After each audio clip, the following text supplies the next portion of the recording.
Good evening guys. Welcome dito sa ating day 4 ng 5-day Facebook Ads Challenge. I'd like to welcome everyone. Sir Christian, Miss Melissa, Miss Danica, Sir Kenneth. Ayan, si Miss Villa or Villa Subido, Toby. May mga questions tayo dito. Um, yan. So, kala ko hindi natuloy. Tuloy na tuloy po, Sir Jaire. Okay? Kahapon lang sorry. Hapon lang tayo nag-start kasi may lakad ako biglaan eh. So, Miss Gladys, may access ba kami even after tomorrow for the recorded lessons? Yes, lifetime access po yan, Miss Gladys. You should be able to access your dashboard by now. Nag-send na kami multiple emails. I'm not sure if you're still not receiving it. Let us know if you are not able to open it, your dashboard, so that our staff can assist you, okay? So lifetime access, pwede nyo ulit-ulitin, pwede nyo panoorin paulit-ulit, recorded naman everything. So, yun, tonto kasi Miss Gladys. Magandang gabi, Miss Jessa, Sir Mark, Miss Mikal, ayan, Miss Patricia, magandang gabi. Let's wait for everyone. We still have 1 minute left. And ano ba pag-aaralan natin ngayong gabi? Ang pag-aaralan natin ngayong gabi ay paano nyo itatrack ang inyong conversions, no? Paano nyo um, malalaman kung may bumili, paano nyo intindi kay Meta na may nag-convert sa inyo. Okay? Let me just quickly switch this one. Dito na ba lahat? 7:30 na. Let's officially start our day 4. All right. Meron pa tayo dito pwedeng gawing example. 1 second. Buksan natin yung ating dashboard. Yung ating Meta Business Suite. Hang on. Hanap ako ng isang page na pwede natin gawing example. Meron pa tong sino pwede natin gawing example dito? Second. Example,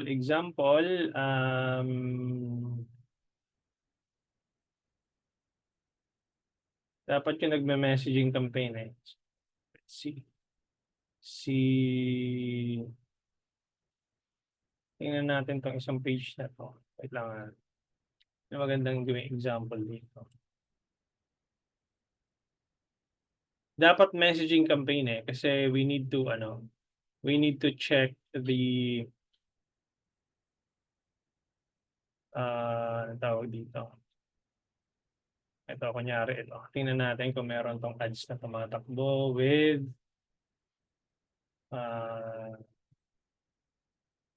messages. Inbox.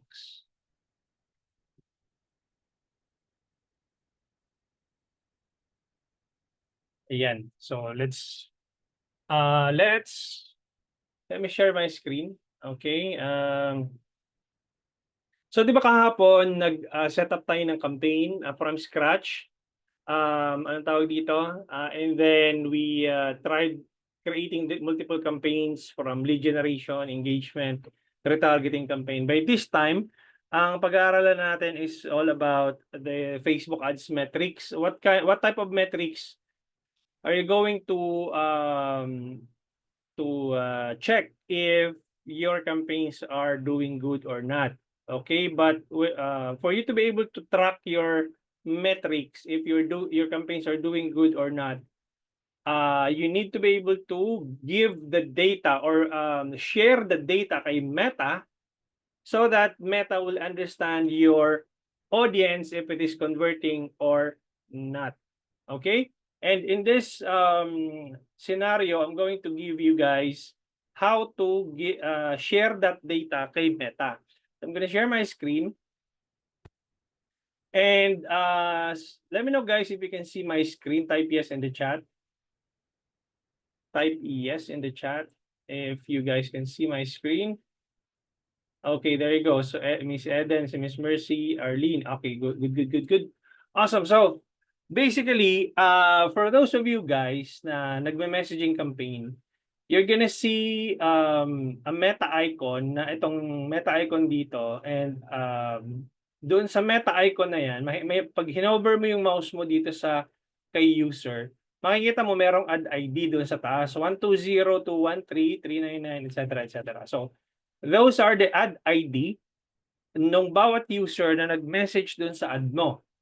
Now, for example, if you can see some of these users na walang add ID, ito may meta icon, and the rest walang meta. Ito naman, susunod may meta icon. But that doesn't mean,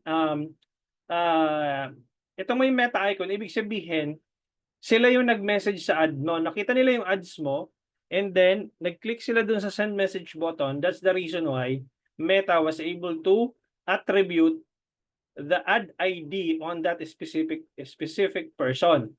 Now, meron kang makikita dito na walang ad ID. That doesn't mean na hindi sila tinamaan ng ads mo. Meron kasing mga users na ang ginagawa nila, once they makita nila yung ads mo sa newsfeed nila, what they're gonna do is, instead of clicking the send message button, they will go to your Facebook page mismo. I-click nila yung page name mo, and then i-stalk ka nila doon sa page mo.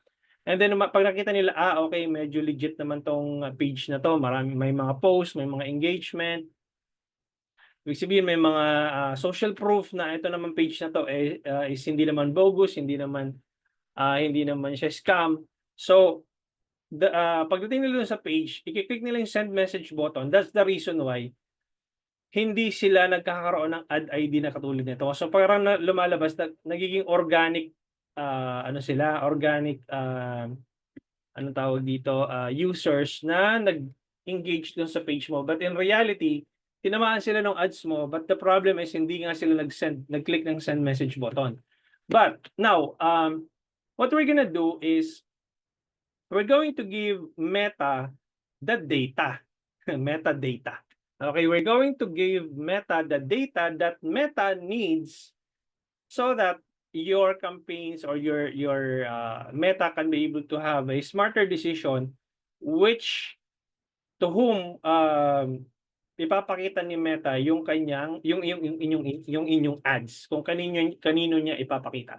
So, for example, si Miss Ann is nag-inquire sa page, and specifically this ad. So itong pag kinilik niyo yung view ad, makikita niyo kung anong ad specifically yung hindi ako nakalagin sa Instagram kaya hindi niyo makikita. But anyway, makikita niyo kung anong ad specifically ang kinilik ni user. Then basically makikita niyo dito ad ID, itong Meta ID na to represents an ad doon sa ads manager mo. Okay, pareho po sila ng ID na yan. May trace back mo yan papunta doon sa ads manager. Now, if this anong tawag dito, user becomes a lead, then you track them as a lead. So halimbawa, mark as lead added. Tapos ang gagawin nyo dyan, automatically kasi intake yung default niyan. Now, all you need to do is to click the drop-down menu and select which of the disqualification, which qualifies them as a lead. Qualified ba sila? Converted na ba sila as a lead? Not qualified ba yung user na yon? Ibig sabihin, hindi siya hindi na meet yung requirements mo as a target audience, or lost. For example, nag-inquire sa'yo, sa iba bumili, now definitely you can select lost for this specific user. Now, let's assume na itong specific user na to, Facebook user or Facebook profile, naging customer mo. So then all you need to do is to click the drop down and then converted, i-click mo yung converted, i-click mo yung new customer, today's date, Tapos kung halimbawa bumili, ah, bumili sa ano niyo, sa page po ninyo, um, teka weird ito, bakit ganito? Bakit, ah, ayun, okey, ito pala. So Messenger pala and then, you need to click the create order, okay? And then, magkano ba yung binili sa'yo nung user na 'to? Halimbawa, worth 1,500 na services. So you need to put that amount, 1,500 and anong services siyang in-avail ba sa inyo, anong product ba yung binili sa inyo. So, you need to put the product description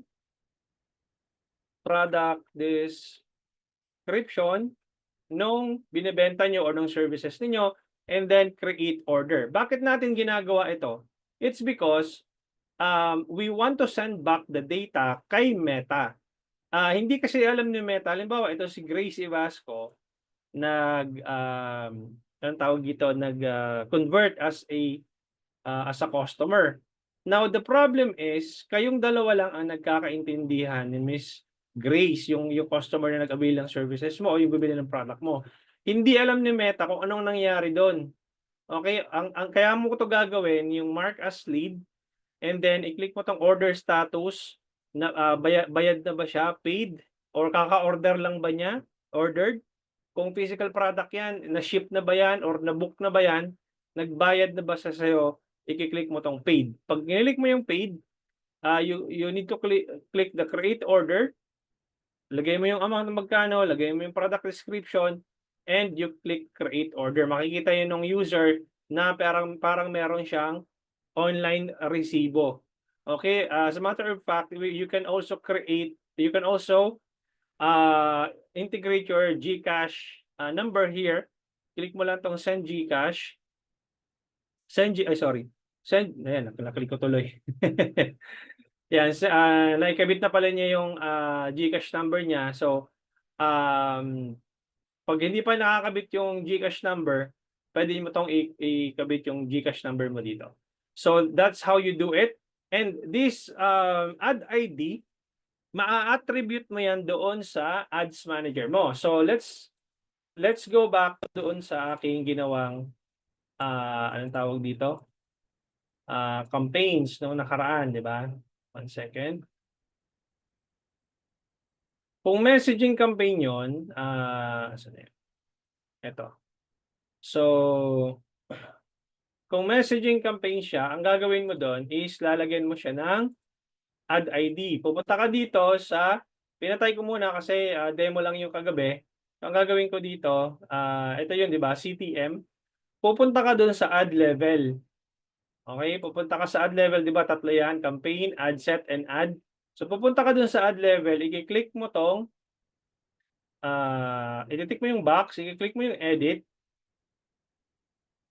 and then i-click mo tong 3 dots. Okay? Click mo tong 3 dots, i-click mo yung copy, and then you go here sa pencil, double click, and then i-paste mo yung ad ID.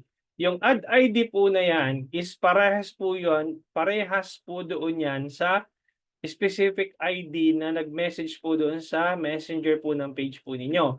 When you check, halimbawa, let's assume na ang daming ad ID na dito kasi syempre ang dami mo ng campaigns na niraran. Madali mo na siyang matrack or madali mo na siyang mahanap because all you need to do is to click here. Copyhin mo lang tong ad ID na to and then halimbawa, di ba nandoon ka sa ad level tapos gusto mo siyang hanapin, ang gagawin mo na lang diyan, ilalagay mo dito, make sure na nasa ad level ka. Ilagay mo dito yung ad ID, i-paste mo dito sa search tapos instead na campaign or ad set, i-click mo add IDs.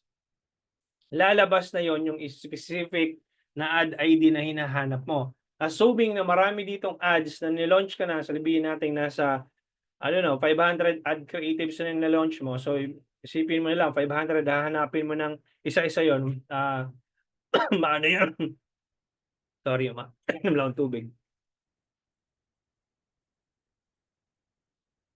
time consuming yun pagka hinanap mo isa-isa. So, ang pinakamabilis na paraan is paghahanap dito is lagay mo nga yan dito, paste mo yan, and select mo, automatically makikita mo yung ad na yon doon sa iyong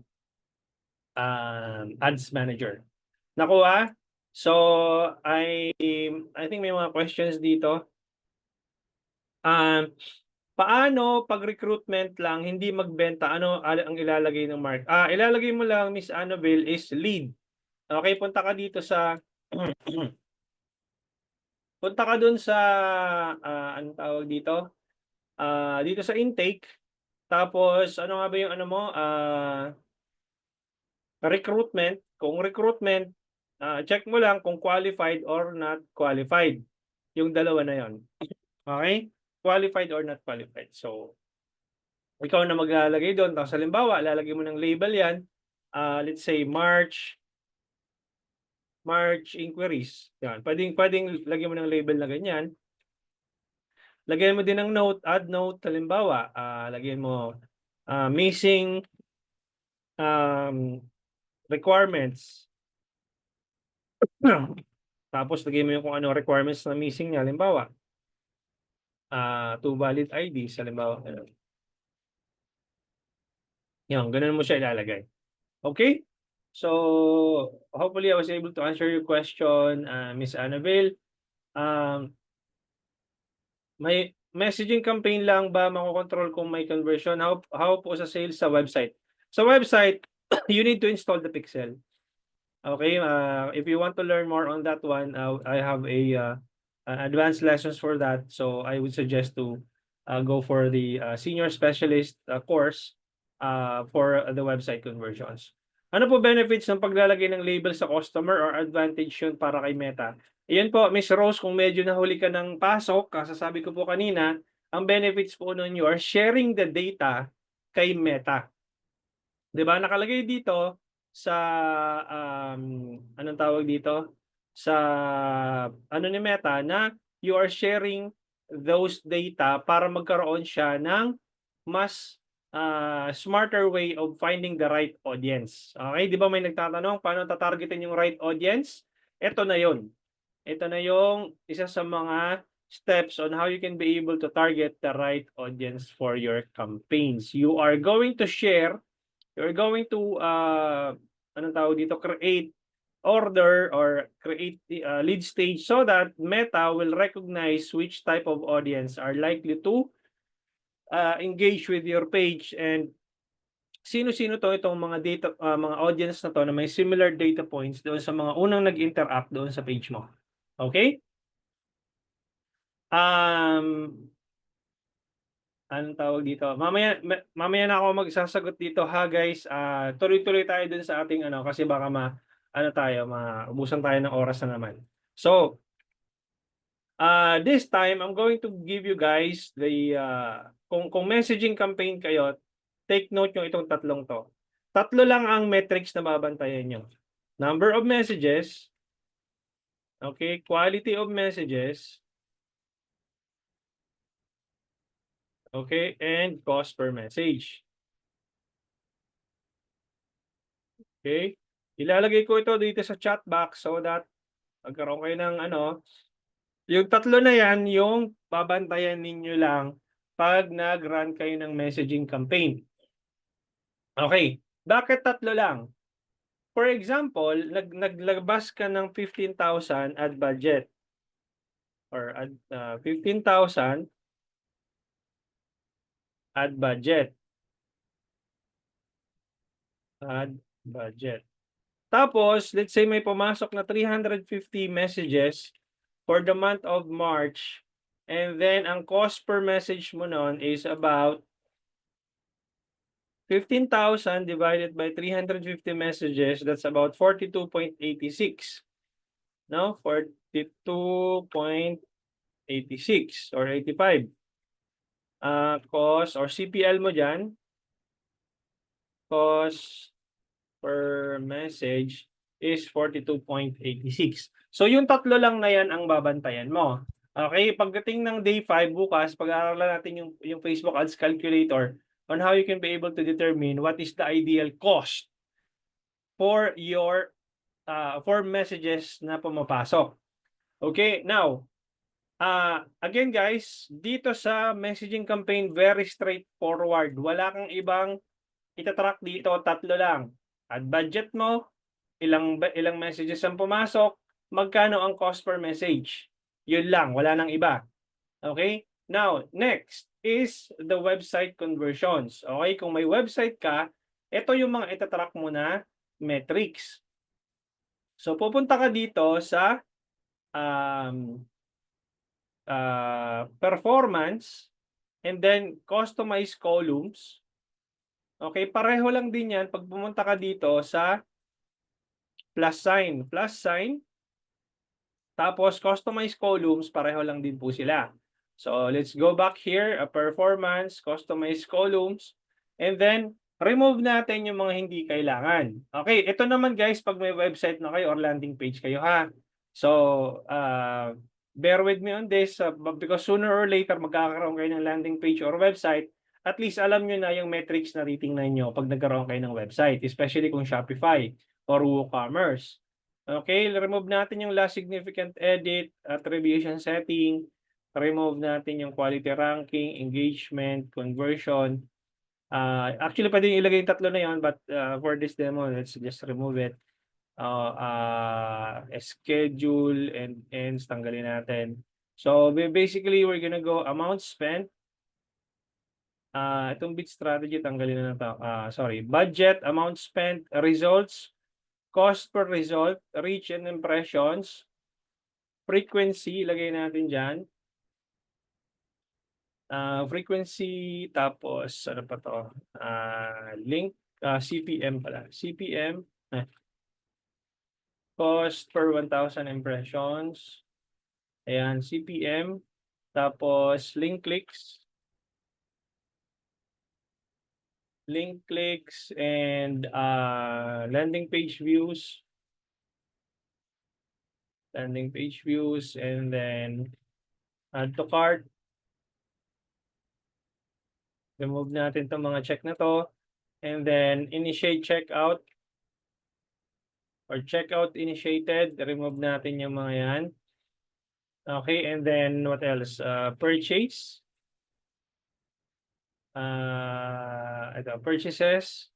Ayan, check natin. Tapos ROAS. ROAS. Ayan. Check natin to. And then apply. Tingnan natin kung saan pa may pagkasunod-sunod natin. Budget, amount spent, results, cost per result, reach and impressions, frequency, CPM, link clicks, landing page views, adds to cart. Ano pa ba kulang ko?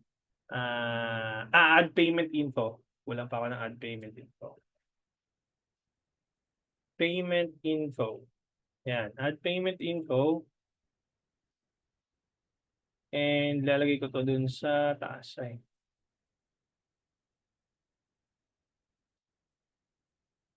Ito, baba natin ng konti dito. Pwede nyo i-arrange ng ganito guys, no? Yung inyong column, reporting column.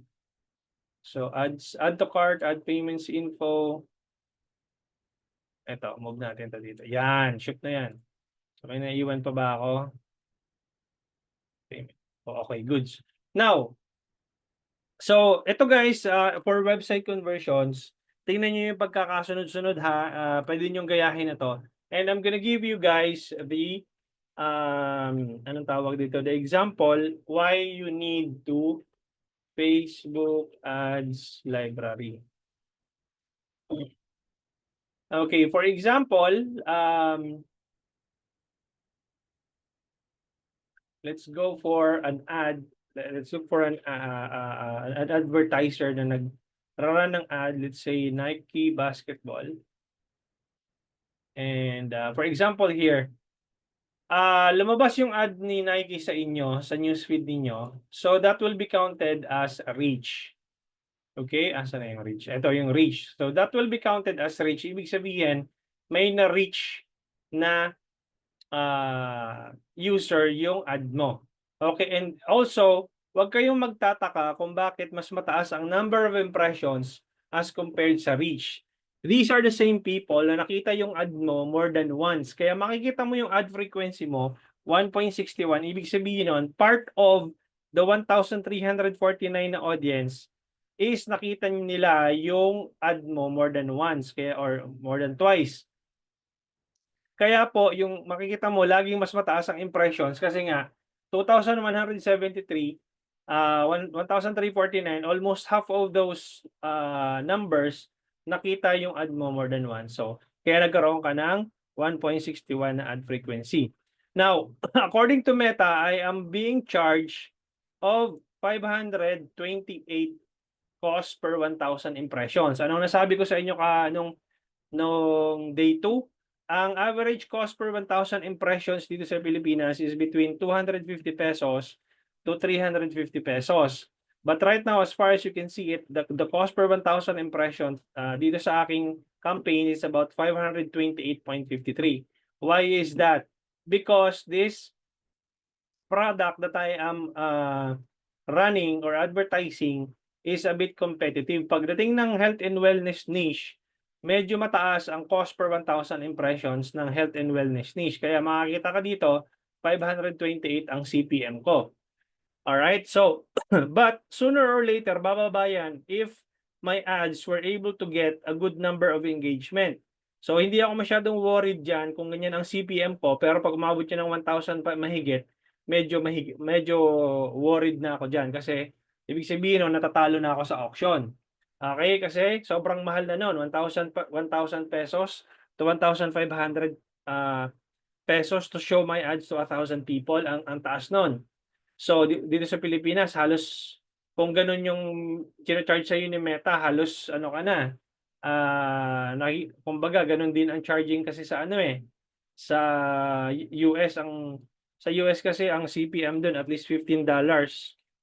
So $15 ang average CPM doon to $25. So halos pareho na kayo ng US kamahal. So but this time I'm not worried about this one. Now, what I'm gonna do is I'm gonna give you guys the reporting column to check kung meron kayong website. The next one is the number of link clicks. Okay, kapag number of link clicks 78 tapos ang landing page views is 46. So 78 minus 46, ibig sabihin nun, out of 78 na nag-click, meron dong 32 na hindi patient enough to load your website or yung product page. Ibig sabihin nun, if you analyze the data, 78 ang nag-click out of 2,173 impressions and only 46 of them were able to or were patient enough to load your website or your product page. Okay, so ganun po siya, anong tawag dito, basahin. Now, yung ads to cart, hindi nyo makikita dito. Wala akong ads to cart kasi landing page ito. Hindi po Shopify website ang gamit ko dito. So, wala kayong makikitang, anong tawag dito, wala kayong makikitang ads to cart kasi walang add to cart na button na pwede kong ilagay doon sa landing page. Pwedeng lagyan ko ng initiate checkout. Yun yung pwede kong, initiate checkout, yun yung pwede kong bilangin kung ilan yung nag-try na mag-initiate ng checkout. Tapos, ads payment info, wala rin kasi doon sa landing page ng add payment info, pero automatically kapag may Shopify store ka, lalabas yung data na yan dito. Yung landing page views, add to cart, checkout initiated, add payment info, and number of purchases. Ilan? May benta ako ngayon, no? Isa. Ngayon, makikita mo din dito, supposedly, lalabas dito yung return on ad spend. So, makikita ko na agad na, okay, may problema doon sa tracking ko. Bakit yung purchases lumalabas, pero yung ROAS hindi lumalabas? Hindi niya nakakalculate. Baka mamaya kasi, yung ginawa kong landing page, hindi niya natatrack yung conversion value. So, doon malalaman mo na agad kung may problema, hindi maayos yung paggawa mo ng tracker pagdating sa landing page. So if you want to learn more about that, I have a advanced lesson for that. It's up to you if you're going to go for the advanced lesson. So that's for anong tawag dito, the website or landing page views na data na titingnan mo. So to sum it up, Ang ito messages yung nasa taas or messaging. Okay? Tapos ito naman yung nasa baba, website conversions. Now, anong titingnan mo dito sa website conversions? Ang lagi kong tingnan dito is yung CTR, yun yung click-through rate. Hindi ko yata nailagay yung click-through rate. Teka. So, customize columns, CTR, nandiyan ba nalagay natin? Oh, tingnan mo. Meron dito CTR all, meron ditong unique CTR, link click-through rate, tsaka outbound. Pero ang tinitingnan ko dito is ito lang, link click-through rate. Better din kung makikita mo tong unique link click-through rate. Pero ako, happy na ako dito sa link click-through rate. Bakit ano ba tong link click-through rate na to? Itabi natin to sa link clicks. Saan yung link clicks? Saan yung ating link clicks? Ayan o, link clicks. Ibig sabihin po, ang ideal na click-through rate po natin is at least 1 to 2%. Okay? 1 to 2% ang ideal na click-through rate po natin. Okay? Huwag nyo nang papansinin yung cost per link click. Okay? Because it's just a secondary metric that you need to look at kapag nagbabasa kayo ng data. Basta tingnan nyo yung CTR kung 1 to 2%. As far as you can see here, ang click-through rate ko is 3.61%. Ibig sabihin, my ads or my ad is doing a good job on sending people to my landing page. Yung click-through rate po, hindi po siya applicable sa messaging campaign. Not applicable. Kung nagme-messaging campaign ka, huwag mong basahin yung metric ng CTR kasi although may CTR ka na column na reporting pero hindi applicable sa iyo 'yon. Applicable sa iyo pag nagwe-website conversion ka. CTR at least 1 to 2%. Bakit? Ano ba yung nire-represent ng CTR? Ang nire-represent po ng CTR is nagki-click po yung target audience ninyo. Kiniklik yung link papunta doon sa landing page or doon sa website mo. The next thing that you're gonna need to check on the website conversions na campaign is the landing page views. Okay, kasi baka mamaya, ang dami mong link clicks, pero bagsak yung landing page views mo. Halimbawa, 78 yung nag-link click, pero ang landing page view mo is dadalawa or tatatlo. Ibig sabihin nun, ang taas ng bounce rate mo. Halimbawa, 78 yung nag-click dun sa link mo papunta sa website, and then let's say tatlo lang yung landing page views minus 3, ibig sabihin nun 75 doon yung nag-bounce. Hindi na nakapag-antay doon sa pag-load ng landing page mo or ng website mo. It takes them for about 5 to 10 seconds bago mag-load yung website mo. Ibig sabihin nun, may problema ka sa website, ang taas ng bounce rate mo. That's the second metric that you need to look at. Now, the third metric that you need to look at is the adds to cart. Meron bang nagtatry ng mag-add to cart? Add to cart. It's just the same way kapag shop kayo sa Lazada or Shopee, di ba nag-add to cart kayo? Yon, counted yon, makikita mo yun dito kung ilan yung nag-add to cart out of those numbers na nag-link click. Halimbawa, 78 nung nag-link click ay nag-try na mag-add to cart. Halimbawa, out of 78, ang nag-add to cart doon is 50. That's a good number kasi ilang percentage yun? If you do the math, ang taas ng percentage na nag-add to cart. Tapos out of 50 na nag-add to cart, let's say bumagsak yung numbers, naging 41 na lang yung checkout initiated. Tapos checkout initiated 41, add payment info, let's say 38, no? Ang taas ng ng add payment info. Pero ang problema, yung purchases mo, 1 lang, 1 or 2. Tingnan nyo yung pagkakasunod-sunod. Ito, lalagay ko dito. Landing page views is, kanyari, 78. Tapos, ang nag-adds to cart is let's say 50 na lang. Okay, checkout initiated. Initiated is 40 or 41, kunyari lang. Tapos, add payment info. Add payment info, let's say 38. Tapos, yung number of purchases is 1. Ang layo nung ang layo nung lagapak. 38 yung nag-try na maglagay ng payment info nila, pero ang successful purchase lang ay isa. Ang problema mo doon, tingnan mo yung website mo kasi baka mamaya PayPal lang yung available na checkout method, payment method doon. Walang COD at ang nag-iisang payment method gateway lang doon is PayPal. Baka mamaya wala na, karamihan ng Pinoy ang gusto nila COD, affected yung purchase mo doon. Kaya affected yung conversion rate ng website mo because ang checkout method doon is PayPal lang. Ang mukha nito, nagkaroon ng reach. Pag the manner na kinilik ko yung learn more is that this is going to be counted as link clicks. And then nag-load yung website, nag-load yung page, that's landing page views. Then let's say for example, I selected men shoes.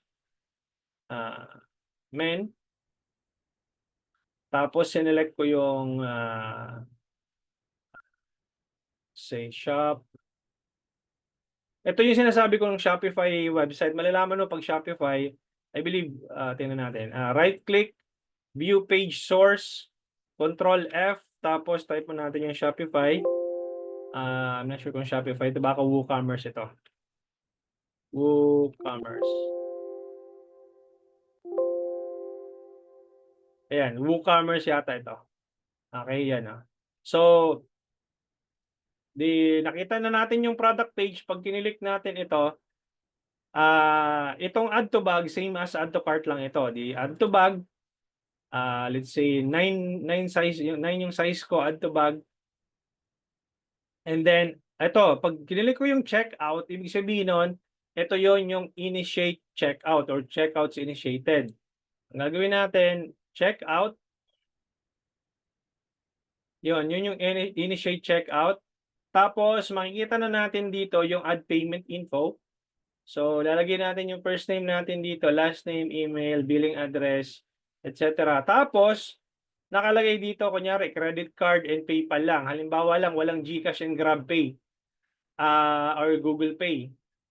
Magkakaroon po yan ng effect doon sa conversion rate mo kasi hindi naman lahat ng tao sa Pilipinas may credit card, hindi naman lahat ng tao sa Pilipinas may PayPal, hindi naman lahat ng tao sa Pilipinas may Google Pay. So affected po yung number of purchase mo kahit na mataas yung add payment info mo, lagapak yung number of purchases mo because yung checkout method mo, mahirap silang mag-check out. I'll give you an example. Nung nag-check out kayo doon sa, di ba nag-ano kayo? Nag-join kayo sa 5-day challenge ko. So, di ba? Pinasimple ko lang yung checkout doon. Mabilis lang yung checkout doon. Pagkakita nyo ng ads ko, dinala ko kayo sa landing page na to. Kinilik nyo yung join the live training.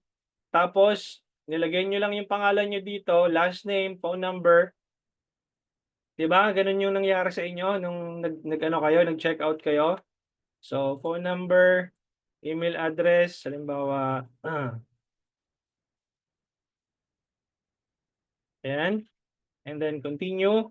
And then, nag-select na lang kayo kung i-scan nyo yung QR code, transfer, bank transfer, or e-wallet. Diba? Ganun lang kasimple. So, yung conversion is, kapag nahihirapan silang mag-check out doon sa landing page mo doon sa website mo, babagsak din po yun. Magdadrop po yung number of conversions ninyo. Especially kung walang available na payment method doon sa inyong website. Okay? So, again, ulitin ko doon sa messaging campaign, 3 lang naman ang babantayan nyo. Number of messages, quality of messages, cost per message, and that's it. Sa website, medyo madiwara yan, madaming mekos-mekos, bago nyo maintindihan yung isang bagay, yung bagay na pag-launch ng website or conversion campaign. I'll be answering your questions dito sa chat. Give me just, I'll just drink some water. Um, si itong recruitment na ano ko na 'to, messaging campaign lang ba makokontrol kung may conversion? How po sa sales sa website? Yun nga Sir Jeric, kailangan mo install yung pixel mo, medyo ma-technical yun ng konti. So kailangan mo i-set up yung ano mo, yung website conversion and pixel conversion. Ano po benefits ng paglagay ng label? Ano, nasagot ko na 'to. Ano po ang mas effective sa mga medical therapy? Need pa ba ng landing page? Preferably, Miss, Villa Subido, preferably may landing page kasi they can just select the services that na available doon sa medical clinic po ninyo. So mas madali yung mag-tick tapos makukuha niyo yung data ni client sa back-end. So better kung meron kang landing page or may website. Ano po ba possible effect 'pag di mo sila tinatag? Ang possible effect, friends, hindi maiintindihan ni Meta kung ano yung transaksyon na nangyari sa inyo. I'll give you an example, friends. Nag-inquire ka sa akin sa Digital Homey. Sabi mo, sige mag-i-enroll ako tonight. Okay, nagbayad ka sa akin ng GCash. Binigay ko sa iyo yung GCash account ko. Tapos, anong tawag dito? Pinapasok na kita dito sa Zoom. Okay? Pero without tagging, without creating a tag doon kay Meta, it's going to be very difficult for Meta to understand if this person is a customer already. Kung bumili ka ba kay Digital Homey or hindi. Kaya tayong dalawa nagkakaintindihan na ikaw nag-enroll sa akin, okay, at kumbaga tayong dalawa nagkakaintindihan na nag-enroll ka sa akin, naging estudyante kita, pero si Meta walang alam dun sa nangyaring transaction sa atin. That's the reason why you need to tag those person that made a purchase dun sa page mo. So that you can share that data, you can share back that data kay Meta para maintindihan niya kung sino ba tong mga audience na to ang anong tawag dito? Ang possible na maibigay sa akin, 'di ba?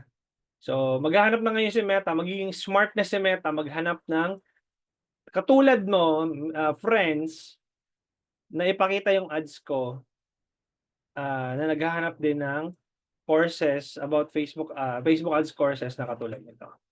Okay? Gano'n po siya, nagiging mas matalino po yung algorithm po ni Meta.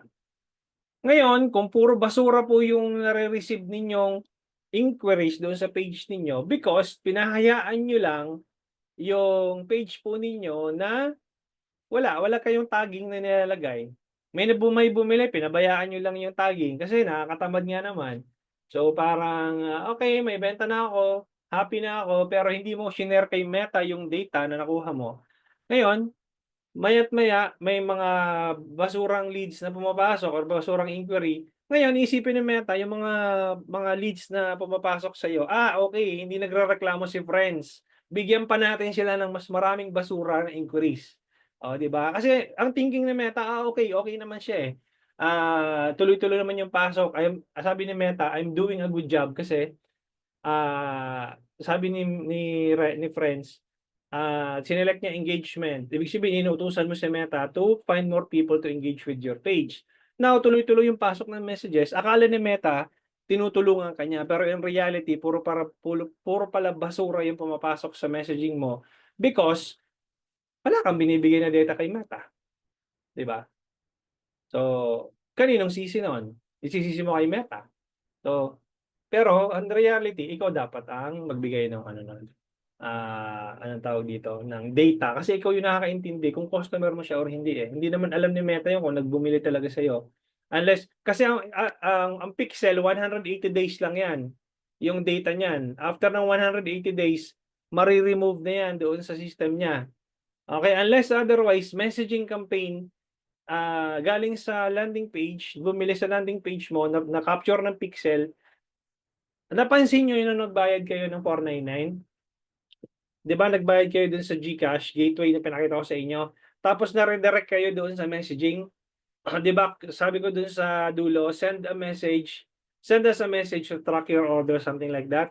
Tapos nung kinilik niyo napunta kayo sa messenger ko ng page ko. Ibig sabihin nun yung data nung messenger ko, solid yun.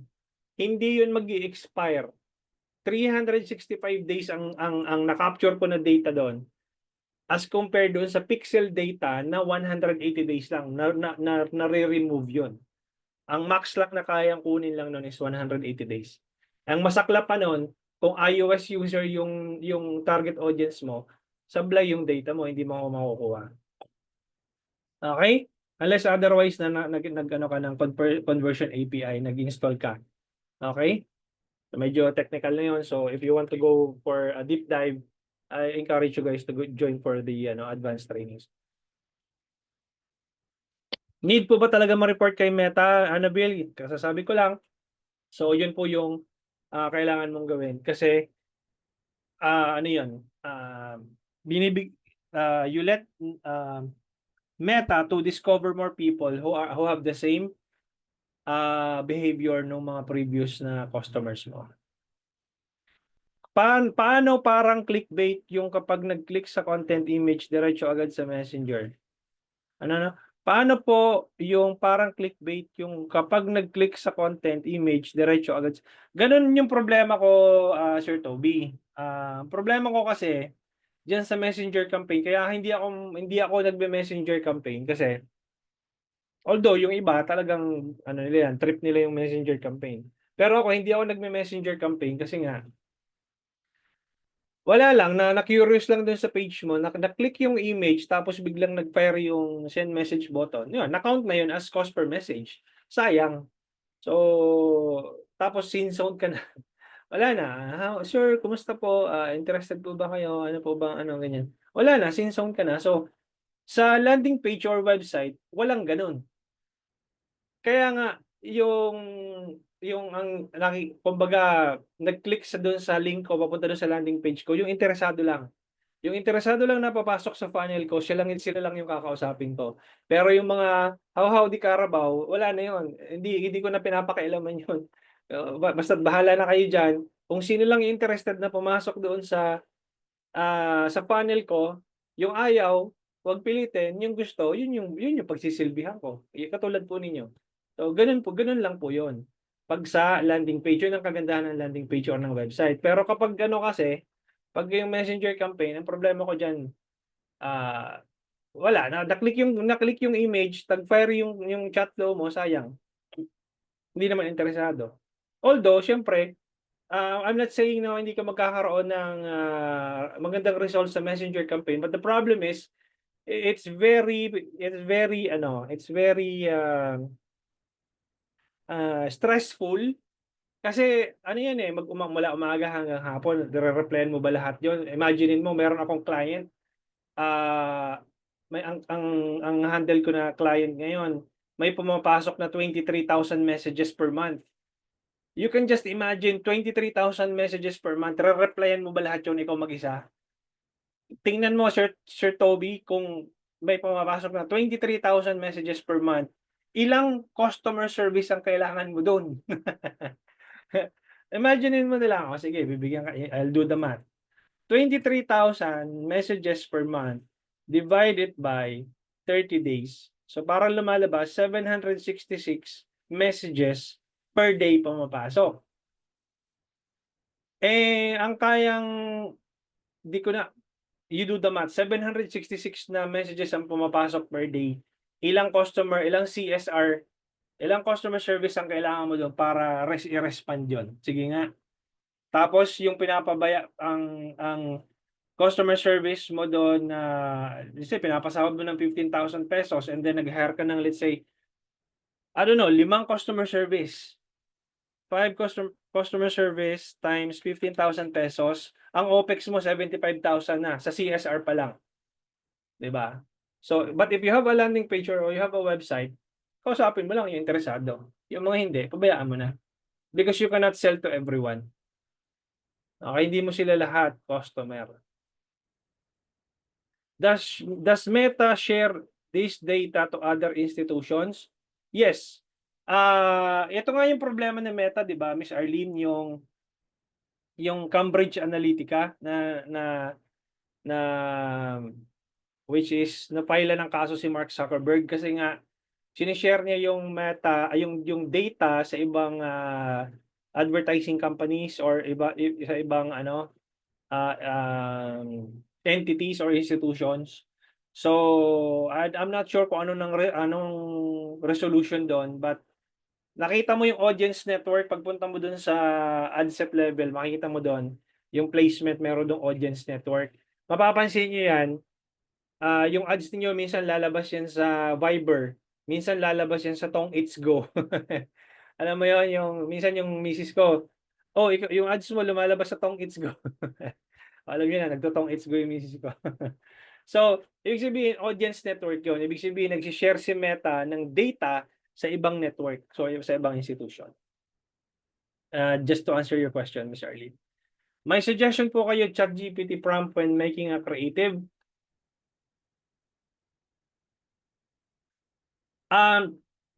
When making a creative, hindi ko pa siya na-try, pero ang na-try ko is creating a compelling ad copy kay ChatGPT. Yun doon po kasi ang pinagtutuunan ko ng pansin sa ad copy. Yung creatives, okay din naman, pinagtutuunan ko din naman ng pansin yan, pero sa ad copy kasi ako masyadong nakatutok kung ano yung ilalagay ko na ad copy so that people will resonate. Okay, okay lang po ba kung okay lang po ba kung on and off ko lang ads ko? Hindi po siya okay, Miss Annabelle, kasi wala kang consistent na data.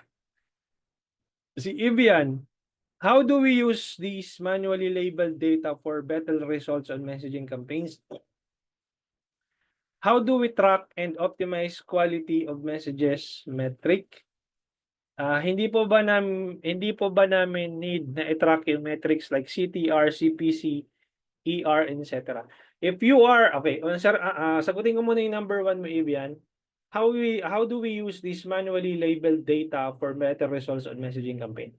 Meron po kasi meron po kasi Evian na custom audience dito sa may custom audience po yan dito sa ito. Pagdating mo dito sa custom audience, 'di ba? Create audience, custom audience, tapos Facebook page, next. Tapos pag kinilig mo tong drop down, makikita mo dito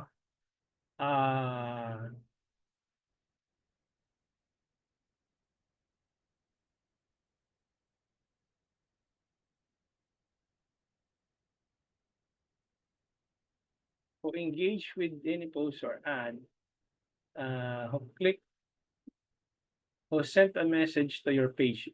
Ito, account center accounts who sent a message to your page. This includes only the people who send a message to your page. Basically, lahat nung nag-message sa page mo, pwede mo siyang gawan ng custom audience. And pwede ka mag-create ng lookalike audience based of those na nag-message sa page mo. Kasi na-aggregate na ni Meta yung data ng mga nag-message dun sa page mo, especially na-tag mo sila as converted or as paid customer. Okay? That's how you can utilize those data. Number 2, how do we track and optimize quality of messages metric? Di ba doon sa pinakita ko sa inyo, Evian, anong tawag dito? Itong share ko lang screen ko. Itong intake, di ba? Ang tanong mo kasi dito is how do we track and optimize quality of messages? So for example, I'll give you a very good example, Sir Evian. So, kunyari ito, si Edward Lasso. Okay? And then, ang ginawa ko dito is, say for example, converted. Okay? Order status,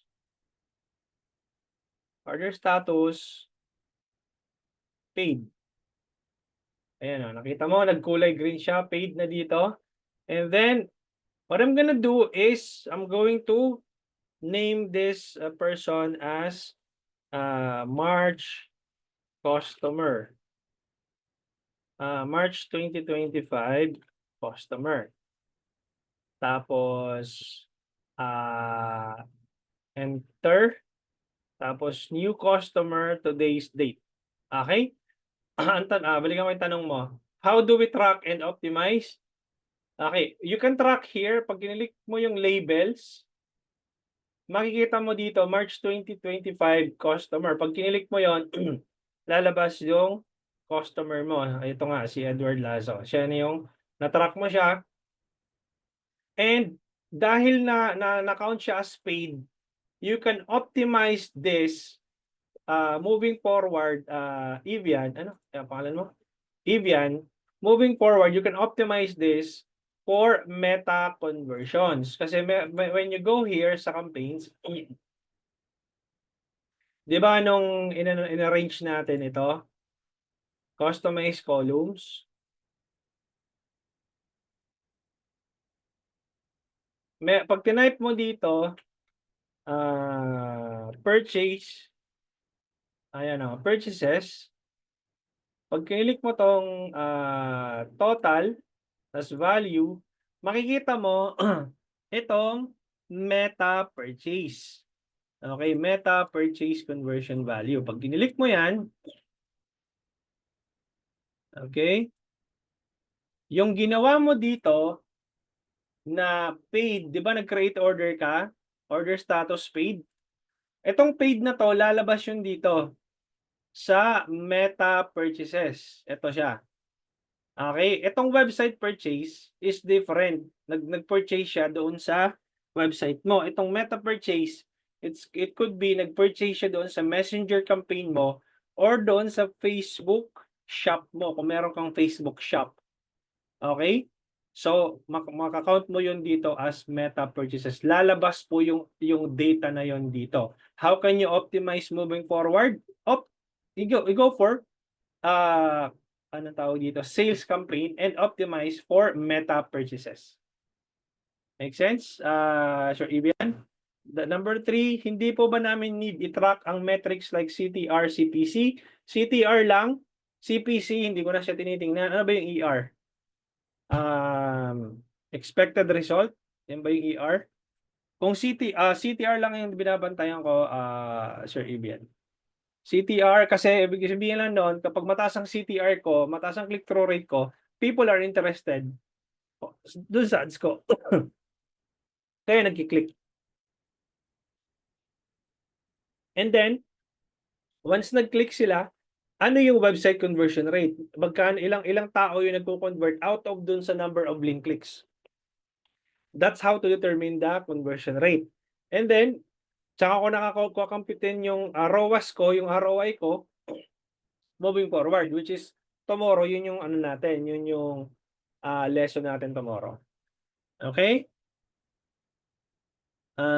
Sir, saan po malalaman yung data kung ano po ang standard ng CPM per industry? Since na-mention nyo po health and wellness, mataas ang CPM. Saan malalaman yung data kung ano ang standard ng CPM? Walang standard ng CPM, Sir Jaire. But ang sinasabi ko, yung benchmark ko ng CPM, because I'm running multiple campaigns dito sa Pilipinas, napapansin ko, ang average CPM across all industries is between 250 pesos and 350 pesos. Okay, according to my observation. Okay? Kapag binuksan natin lahat ng account ko na niraran, na client dito sa local market, ang average CPM is naglalaro ng 250 pesos to 350 pesos if you are optimizing for website conversions. Ibang usapan yon kapag nag-optimize ka ng engagement or ng awareness kasi sobrang baba ng CPM nun, makakita ka ng CPM na 2, 5, 10 piso, ganun kababa ang CPM ng engagement o kaya ng traffic o kaya ng awareness campaign. Pero pag nag-website conversions ka, automatically between 250 pesos yan to 350 pesos. This time, 500 something yung CPM ko kasi I'm only testing. I'm expecting it moving forward, bababa yung CPM ko kasi kokonti pa lang yung engagement nung ads ko. The more na nagkakaroon na ng engagement yung ads ko, the more na it will reduce the CPM. Kaya guys, wag niyo hahayaan na hindi niyo nare-replyan yung comment section ng ads niyo kasi it will give you the leverage to lower down your CPM because Facebook thinks if this ad maraming engagement, then I'll be showing it to more people because this ad is engaging. So, kung may basher kayo dyan, reply nyo ng replyan para bumaba yung CPM ninyo. Okay, yun yung solusyon. Kaya kung makikita nyo yung page ko, may mga nambabash sa akin, nire-replyan ko yun. Yung mga iba, thank you, gano'n. Tapos minsan, sinasarcastic ko because yung iba, i-delete nila. Yung ibang page, i-delete nila. Ako hindi. Pinababayaan ko dyan. Re-replyan ko sila. Kasi engagement yun eh. The more you engage with your followers, the more Facebook will show your ads to more people. That's the one technique na ginagamit ko para bumaba yung CPM ko. Coach, paano mo parang, ito ano to, nasagot na to. Ala na ubo-ubo. Meron pa rin Sir Jaire. Konti na lang. Hopefully mawala na to. 2 linggo na to eh. Kinakati yung lalamunan ko. Paano pag leads and sales? Nasagot ko na to, Sir Christian. Pag leads and sales, punta ka lang dun sa dito sa intake. Pag leads, qualified ba yung leads mo? Not qualified ba yung leads? Lost ba? Ibig sabihin, sa'yo nag-inquire, sa iba bumili. Converted, ibig sabihin, bumili na sa'yo. Tapos kung magkaroon niya ng nag-down payment man yan, lagyan mo pa rin ng create order. Ayan, pag bago lang yan, i-allow mo lang yan. Lagyan mo ng amount, tapos lagyan mo ng halimbawa, down payment 50,000. Ayan, 50,000. Something like that. So, yan. Amount 50,000. Yan. So, pag nag-create order ka, ibig sabihin, you are sharing that data kay Meta para maghanap siya ng katulad ng tao na nabumili. Iba po yung video link ng recorded lecture, hindi po itong videos from the past days. What do you mean, Elisa? Hindi ko magets yung tanong mo, Miss Elisa, but all the recordings naman nilalagay ko sa dashboard. Si Borge, good day coach, admin po ako ng different pages ng sales team. I'm using my personal account na nag-add funds ako to run different pages ng sales team.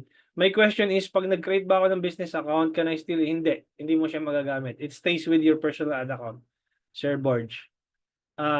You have to migrate it slowly doon sa business portfolio mo. Sa real estate, kung mag-leads ako ng 500 pesos per day, iba-budget ko, how much po ang possible CPM?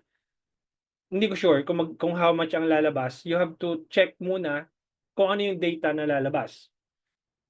Kasi hindi ko pwedeng i-preempt na 150 pesos yan, 350 pesos yan. I-launch mo muna yung campaigns mo. Tsaka mo malalaman doon sa column ng CPM kung magkano ka chine-charge ni Facebook, Miss Melissa. And then you have to check how much is it? Is it between 250 to 350 pesos? If between 250 and 350, then you're just fine. 'Di ba? Okay lang yung campaign mo. Hindi ka naman masyadong mataas, hindi ka masyadong mababa. Pero pag nakakita ka ng CPM na 1,000, tingnan mo na, medyo na 'yon, medyo mataas 'yon. Okay? Sa real estate na niche. Okay? Hindi naman siya masyadong competitive dun sa in terms of your niche. Magkano po ang acceptable na cost per result sa engagement? Okay lang po ba? Malalaman natin yan via Subido bukas. Kung ano yung acceptable na cost per result. Bukas natin pag-uusapan yan. How about for instant forms using leads? How to share the metadata? It's automatically shared, Mensch. Kasi yung instant form is anong tawag dito? It's automatically shared doon sa Meta platform yung leads. But you have to find a way for them to message your page, Mensch. Okay? Kung halimbawa nag-submit ng form, tinawagan mo via mobile number, okay ma'am, thank you so much for ano. By the way ma'am, can you also message us sa page para at least ma-assist kayo ng staff ko, ganyan-ganyan. Mag-ano na lang kayo, mag-create kayo ng reason for them to message your page. Even if nakuha mo yung leads via Facebook lead form. Kasi 'di ba pag Facebook lead form, makukuha mo lang yung number and email, and then there's no way for them to message the page. Ipa-message nyo sa page para ma-create mo siya ng order, Mensch. Won't Meta learn if I use custom audience, i.e. lookalike audience, lookalike of those who purchase? Yes. Mas lalong mag-aggregate yon. I mean, mas lalong mag-expand yung data ni Meta noon kapag nag-create ka ng lookalike audience based of those na nag-purchase. Ano po ang epekto ng below average? Nasa bottom 35% na quality. Ang epekto po nun, Miss Evelyn, is you are likely to get a high cost per 1,000 impressions or high cost per CPM. Ang likelihood po noon na kung lahat ng ads mo is below average, mind you, yung competitor mo yung pinapakitang ads doon sa target audience mo at ikaw nasa bottom ka. Okay? Ang mangyayari noon, yung competitor mo ang panay ang labas doon sa target audience mo, tapos ikaw paminsan-minsan lang. Paminsan-minsan lang yung ads mo kasi below average ka. And then dahil paminsan-minsan lang yung ads mo lumalabas doon sa target audience mo, kukonti yung mag-i-inquire sa'yo. Okay, pag kukonti yung mag-i-inquire sa'yo, tataas yung cost per message mo. Dating ang cost per message mo 10 pesos at dahil below average yung ads mo, konti yung magme-message sa'yo. Pag konti yung magme-message sa'yo, tataas yung cost per message mo. Dating 10, magiging 50, magiging 100 kasi nga walang nagme-message. Tapos kukonti yung impressions mo, kukonti yung engagement mo. So, ang mangyayari, pag mataas ang cost per message mo, magi-give up ka. Sabihin mo, patayin ko na nga to. Oh, yun. Yun yung epekto kapag below average or kapag hindi compelling yung ads mo, yun ang epekto. Tataas ang cost mo, bababa ang number of impressions, bababa ang number of inquiries. 'Di ba? Kung nandito ka ng day 2, Miss Evelyn, na I was able to explain that. Nagpapagawa po kami ng e-commerce store using WordPress and WooCommerce to make the meta metrics available for tracking and viewing like what you showed. Are there certain features or setup na kailangan gawin sa e-commerce store development? Number 1 is to install the pixel, Miss Josephine. Kasi pag hindi mo na-install yung Facebook pixel mo at hindi mo nagawa yung conversion API, labas yung data mo. Ibig sabihin, hindi solid yung data mo, may bumibili doon sa store mo, hindi na ibabalik yung data pabalik kay Meta. Sayang yung sayang yung budget mo. So number 1 noon, kapag nagawa na yung website, install the Facebook pixel, aggregate the conversion API via WordPress or WooCommerce, and then once you're able to set it up, optimize for purchase event dun sa ads manager mo. Sana pwede bulk ang pagbigay ng data kay Meta. Pwede naman, Miss Melissa, if you have those data, email address and contact number nung customers mo, pwede mong i-upload yon doon kay Meta. Okay, may training tayo dyan sa advanced lessons yan. Anong reason bakit may creatives limited? Ano pong need na gawin po doon, sir? I-off ko na po ba?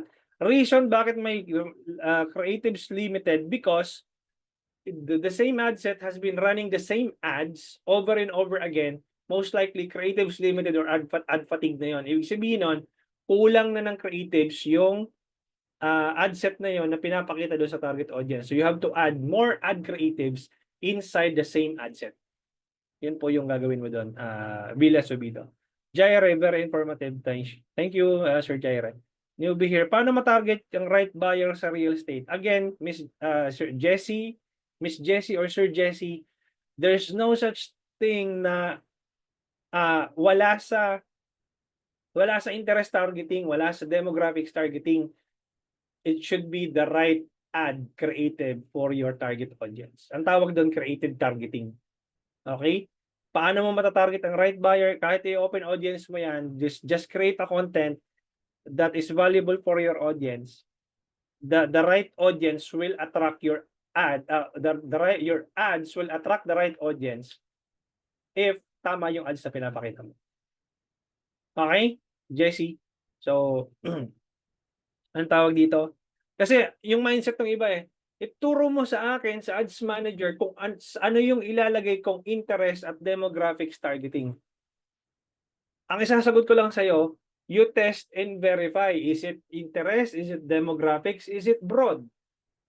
Okay, and then i-check mo doon sa tatlo na yon kung sinong sa audience na yun ang nag-work. And then that's how you were able to determine which of them converts. Pero kung mag-i-enroll ka dito tapos sasabihin, ituro mo nga sa akin dito sa ads manager, ano yung ita-target ko dito? I mean, parang ko kayo niloloko nun. Parang sinabi ko, Sir, hindi ko alam kung Sir or Miss, sabi nga Jessie, ito targetin mo sa real estate. I-click mo hanapin mo yung real estate na targeting, for sure, gagana yan. Niloloko kita nun, promise. Pag gano'n ang sinabi ko sa'yo, naglolokohan tayo or niloloko kita. Ang gawin mo, mag-launch ka ng 3 ad set, interest-based, demographics-based, or broad open audience targeting. You test it out, you put multiple creatives, multiple headline and copy, and then test it out which one of those copies or ad creative works best. Paano mo malalaman kung aling ad creative ang nag-work? Tinuro ko kanina kung paano mo hahanapin yung ad na nagko-convert. Hanapin mo yung ad ID, hanapin mo yung tao na yon, kung ano yung ad ID, specific ad ID na nag-opt-in siya na ad. Then you can identify, this ad is perfectly working. It's working fine. And I'm going to create more similar ads like this, and the same targeting na meron ako na nag-work ngayon, yun yung susundan kong targeting. Halimbawa, interest targeting nag-work, o di, ibig sabihin, yun na yung right buyer mo, yun na yung target, yun na yung correct audience mo. And then you keep on optimizing the same ad set with new ad creatives. And then you slowly increase your budget using the vertical scaling method. Kasi pag sinabi ko sa'yo, Sir Jesse, ito yung i-click mo dyan sa Ads Manager. Mali yun. Naglolokohan tayo nun. Okay? So, ang landing page need po talaga ang website? Yes. Or landing page. Page builder. Jaire, coaching course po ba na na-recommend nyo is yung 100 pesos FB ads or advanced lessons? I would recommend guys yung digital scientist na kasi you'll get everything. Kapag nakuha nyo yung digital scientist course, you'll get the 100 pesos and then the senior specialist. Sir, dati po kasi nung wala pang Meta, nakakabenta naman po. Pero nung ngayon, mas complicated na. Yung webcake po ba, sir, ay effective landing page? Kahit anong gamitin mo, Villa Subido na landing page, okay, regardless kung anong landing page man yan, webcake man yan, Funnelfy man yan, Accu man yan, ano tawag dito, kung ano man landing page na nakita mo dyan sa market, it's just a tool. Tool mo lang yan. Hindi ko pwedeng sabihin na, ay, webcake, ano yun, anong tawag, effective yung, ano na yun, yung tool na yun. So, mag-webcake kayo, guys. Depende yon. Webcake yung gamit mo, pero yung landing page, yung laman naman ng landing page mo, hindi naman talaga ka-convert. Kahit ano pang tool ang gamitin mo, hindi yun mag-work. Okay? Parang tanong lang din yan ni Sir Jesse kanina na anong tamang target? Wala pong ganun. So, you have to test your creatives. Yun nga yung sinasabi, test and verify. Pag na-verify mo kung anong audience ang nag-work, yun na yung target, yun na yung right audience mo na tinatawag. Kasi nakita mo na itong audience na to nag-work na. So, yun na yung masasabi mong right audience. Paano mo masasabi na right audience? I-attribute mo yung sale doon sa messages. Yung ad ID na yon, yun yung hahanapin mo doon. Moving forward. Kung gagawa ka ng custom audience, need din po ba gumawa ng lookalike audience or pwede na ang custom audience? Maglo-lookalike audience ka, Miss Mercy, if medyo solid na yung data mo, kung marami nang nag-engage dun sa page mo or marami ng conversions, pwede ka na mag-create ng lookalike audience kasi marami ng data points yun. Pero kung bago yung ad account mo, wag ka muna mag-create ng lookalike audience. How about chatbot like ManyChat to manage messaging? All those tools na nakikita nyo, RG, Miss Villa, lahat ng nakikita nyo tools is just a tool. Okay? Pwede nyo gamitin yun, feel free to use those tools. Okay? Kahit ano pa man yan, Webcake, ano pa man yan, ManyChat, ano pang lalabasan dyan ng mga tools. Tools mo yan para mapadali yung buhay mo, mapadali yung pag-create mo ng funnel, mapadali yung pag-reply mo, lahat ma-automate mo, and then focus ka doon sa ad creatives mo. 90% of your time, focusan mo yung creatives mo na yan kasi yun yung magpapaganda ng campaigns mo. Pag landing page ba need ng install ng Pixel? Yes, Miss Eden. If na-learn na po ni Meta yung type of audience leads I'm targeting na kailangan ko, meaning okay na po iset ko yung advantage, enhance yung yes, Sir Toby. Pwede mo lang gamitin yung advantage plus, pwede ka na mag-experiment ng A/B test, maglagay ka na ng ibang settings. Halimbawa, gusto mo ng settings, tingnan ko nga kung halimbawa sa attribution window, tingnan ko nga kung 1D engage view mag-work. So, pwede ka na mag-experiment doon.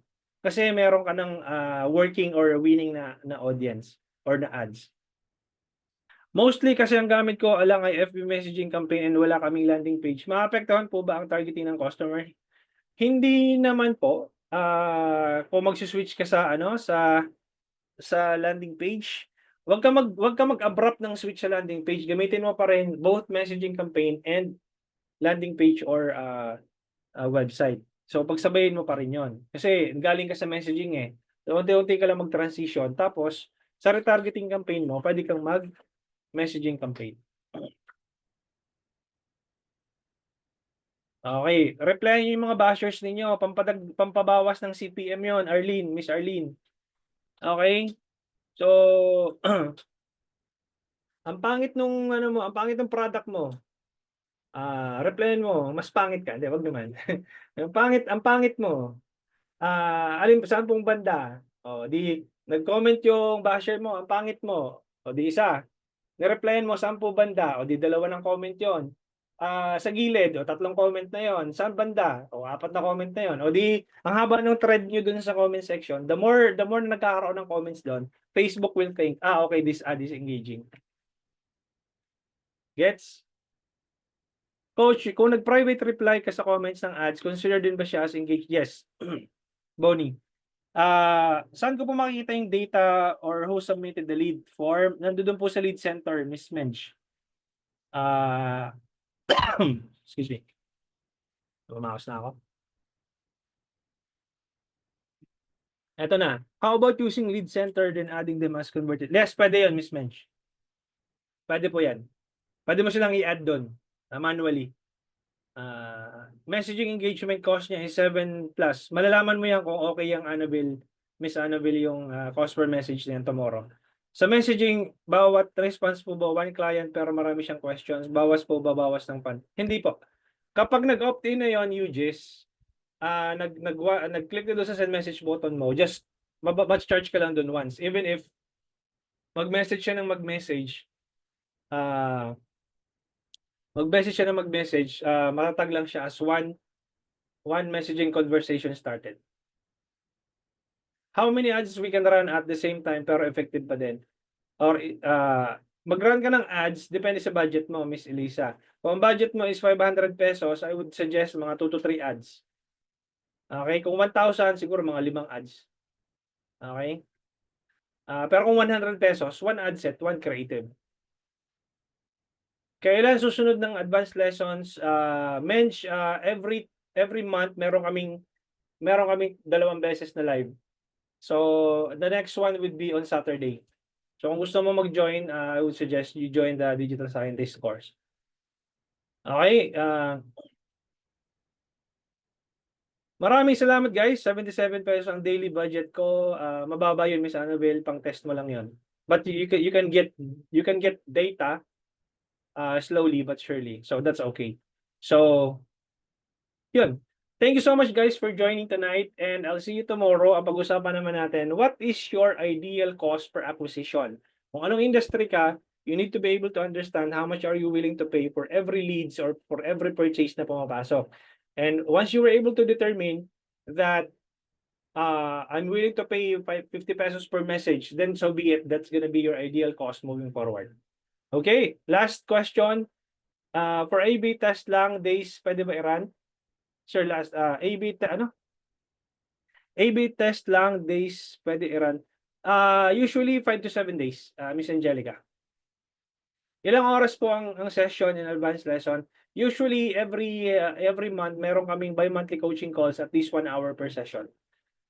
Okay, every month yun and then one-time payment lang yun, Miss Mench.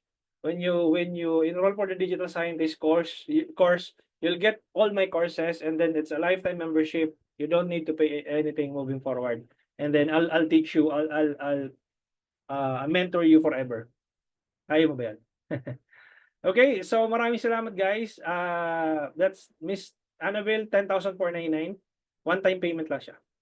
Maraming salamat guys and I'll see you tomorrow at exactly 7:30 p.m. Watch out for the recording. I'll be sending it over sa email po ninyo tonight. Thank you so much. Just give me 30 minutes to render and I'll be sending you, I'll be uploading the recording doon sa ano niya, sa dashboard. Thank you so much and God bless everyone. Thank you. Bye-bye.